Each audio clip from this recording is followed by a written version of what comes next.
Pernah kepikiran nggak gimana sih caranya sebuah negara itu menanamkan nilai-nilai ke generasi mudanya? Nah, hari ini kita nggak akan bahas teori yang rumit. Kita akan langsung bedah cetak birunya, sebuah buku teks resmi dari pemerintah Indonesia. Yuk kita lihat gimana caranya iman dan kewarganegaraan diajarkan ke anak-anak sekolah dasar. Yang kita lihat ini bukan sembarang buku pelajaran loh. Coba deh perhatiin, siapa yang menerbitkan?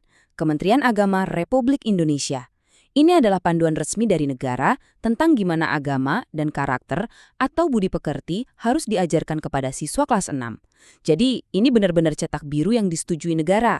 Hal ini tentu memunculkan satu pertanyaan besar.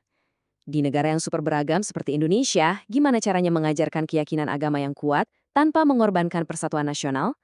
Nah, buku teks inilah jawaban dari pemerintah Indonesia untuk pertanyaan yang pelik itu. Oke, pertama-tama mari kita lihat siapa sih yang merancang Cetak Biru ini. Ternyata jawabannya lebih kompleks dari yang kita bayangkan, karena ini bukan cuma proyek dari satu kementerian aja. Nah, disinilah letak kuncinya. Buku ini ternyata bukan cuma dari Kementerian Agama, tapi juga hasil kolaborasi dengan Kementerian Pendidikan. Ini adalah sebuah kerjasama yang strategis.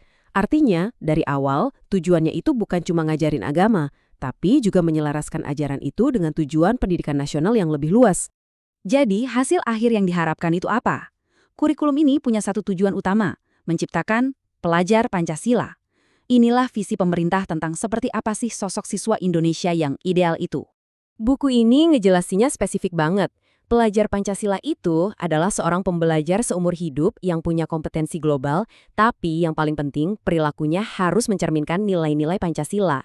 Jadi, ini bukan sekedar soal nilai bagus di rapor ya, tapi soal membentuk karakter yang sesuai dengan ideologi negara. Visi besar tadi kemudian dipecah jadi 6 karakter utama. Coba kita lihat daftarnya. Tentu, yang pertama itu soal iman dan takwa kepada Tuhan. Tapi lihat deh selanjutnya. Ada berkebinekaan global, bernalar kritis, kreatif. Ini kan perpaduan yang luar biasa antara nilai spiritual tradisional dengan keterampilan-keterampilan yang dibutuhkan di abad ke-21. Terus gimana caranya mereka memastikan kalau pendidikan agama ini justru mendukung, bukannya malah menentang tujuan negara yang beragam?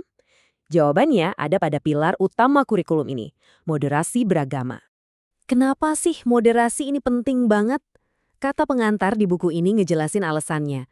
Untuk negara kepulauan dengan ratusan suku, bahasa, dan budaya, moderasi itu bukan lagi sebuah pilihan, tapi sebuah keharusan supaya kita bisa tetap bersatu. Jadi, poin krusialnya ada di sini. Kutipan langsung dari Direktur Pendidikan Agama Islam ini kuat sekali maknanya. Tujuannya adalah untuk memastikan pemahaman agama itu tetap berada dalam koridor berbangsa dan bernegara. Ini pernyataan yang sangat jelas untuk mencegah munculnya praktik keagamaan yang ekstrim. Strateginya bisa kita bayangkan begini. Di satu sisi ada jalur berbahaya dari tafsir-tafsir ekstrim yang bisa memecah belah. Di sisi lain, ada koridor nasional yang aman, yang sudah ditetapkan oleh negara. Nah, buku ini dirancang untuk menjaga para siswa supaya tetap berjalan di jalur yang selaras dengan persatuan bangsa. Oke, kita udah paham visi besarnya. Sekarang mari kita lihat gimana semua itu diterjemahkan menjadi pelajaran yang sesungguhnya di dalam kelas. Ini adalah daftar isinya. Sekilas aja kita bisa lihat kalau cakupannya luas banget. Ada bab tentang belajar Al-Quran, tapi ada juga bab tentang peduli lingkungan dan hidup damai dengan saling memaafkan. Ini jelas lebih dari sekedar pelajaran agama biasa. Bab-bab ini bisa kita kelompokkan jadi beberapa tema. Yang pertama adalah fondasi keimanan. Ini adalah inti dari pendidikan agama. Memahami Al-Quran, sifat-sifat Tuhan, ini dasar spiritual yang menjadi landasan bagi semua pelajaran lainnya. Lalu ada tema karakter. Coba lihat judul-judulnya. Hidup damai dengan saling memaafkan, peduli lingkungan. Disinilah aspek budi pekerti benar-benar dihidupkan. Pelajaran ini menghubungkan iman dengan tindakan nyata, membentuk karakter yang peduli sesama dan lingkungan, sejalan dengan cita-cita pelajar Pancasila. Tema ketiga adalah sejarah dan kepemimpinan. Dengan mempelajari kisah para khalifah, para siswa tidak hanya belajar sejarah, tapi juga melihat contoh nyata kepemimpinan yang melayani publik. Ini cara yang cerdas untuk menanamkan nilai-nilai pelayanan dan integritas. Dan coba lihat betapa detailnya pendekatan ini. Buku ini bahkan menyertakan panduan resmi untuk transliterasi dari Arab ke Latin. Ini menunjukkan adanya upaya negara untuk menstandarisasi pengajaran, memastikan semua siswa di seluruh Indonesia belajar dengan cara yang konsisten. Jadi, setelah membedah semua detail ini, mari kita satukan kembali kepingan-kepingan puzzle-nya. Apa gambaran besar yang kita dapatkan dari semua ini? Poin terpentingnya adalah ini. Buku teks ini lebih dari sekedar panduan agama.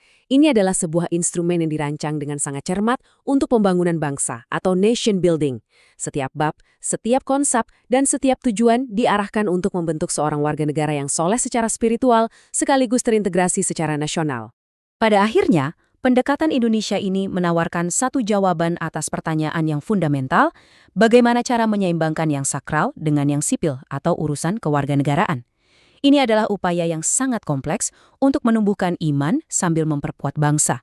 Sebuah tantangan global yang solusinya coba dirumuskan di sini di dalam sebuah buku pelajaran untuk sekolah dasar.